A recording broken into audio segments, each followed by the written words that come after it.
All right, so we're back with the message here about the tarot, and this is part 2.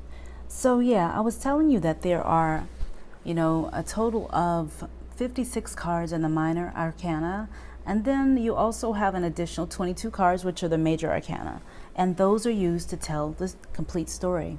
And that's of the human spiritual journey, this body, what this body goes through.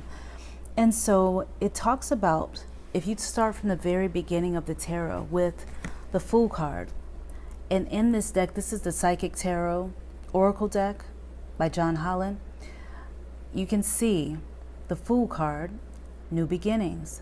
0 is on the front of it. And it looks different in every deck, but it is someone who's paused, who's standing still, and they're about to embark upon a journey and start their life off. And there's many ways that people break that down, but pretty much it is a start. You'll see a mountain in the background that a person will be on their way to. They look like they're really young, naive, someone when they're really young, just freshly getting started when they get out of college, and they're just like, wow, everything is, life is my oyster, or the world is my oyster, that type of thing. And, very flamboyantly dressed, just like, very innocent. And so it's called the Fool, but the Fool also can be looked at as wisdom there, because it's light, it lives light, it's not heavy. And I'm almost putting my cards upside down, which I don't want to do.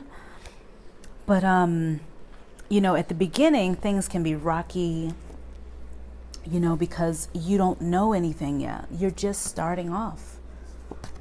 So that's what the Fool card begins with. So that's how the tarot begins. It begins with a story, basically, and it's about self-discovery. It's about the self-discovery of us.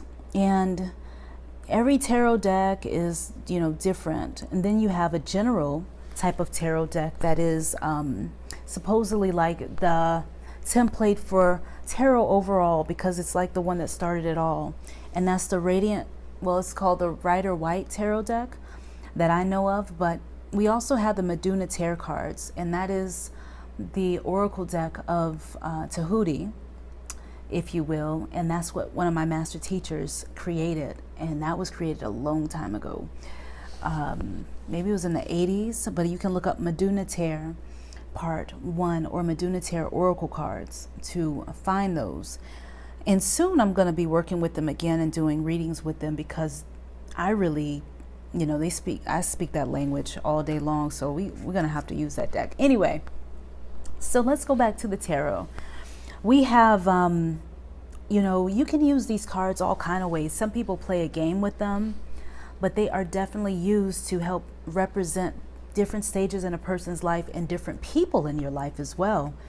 Different timelines, when things will happen, how they're going to happen, what it will look like, the feeling, the sensation, what the weather will be like. I mean, there's all kind of ways to interpret the tarot. It's a language in and of itself. And then there's standard meanings, and then you have a way that you're able to intuitively read the cards by the things that you see in the card. The pictures, the colors, the way things might smell, the sensations, how other people might be looking at you, how you're looking at other people. And so it really takes you on a whole nother level, and it gives you a more creative way of looking at life also, and helps you be a bit more objective too. So it doesn't matter what your upbringing was or any of that type of stuff. It'll speak to anybody, because it speaks the language of the soul. When you lay out tarot cards, they literally speak in the language of spirit, because spirit understands pictures, which is why what we hold in our imagination, what we hold here in our mind and focus on, it begins to manifest, it begins to come forth, because that is the power that we have. So we can use these cards as well for even working our magic spells. And I've definitely done that before. You can definitely use the tarot for that. It's about self-development, and it's a creative way to work with it, and art and the colors. You can even work with the chakras, and we'll talk about all that, in the future. So now I want to talk about the fact that the tarot starts with 0, the Fool. So we're going to go right into that. We'll talk about the tarot overall over time, but let's get into the Fool card next. And thank you so much for listening to the introduction. Peace.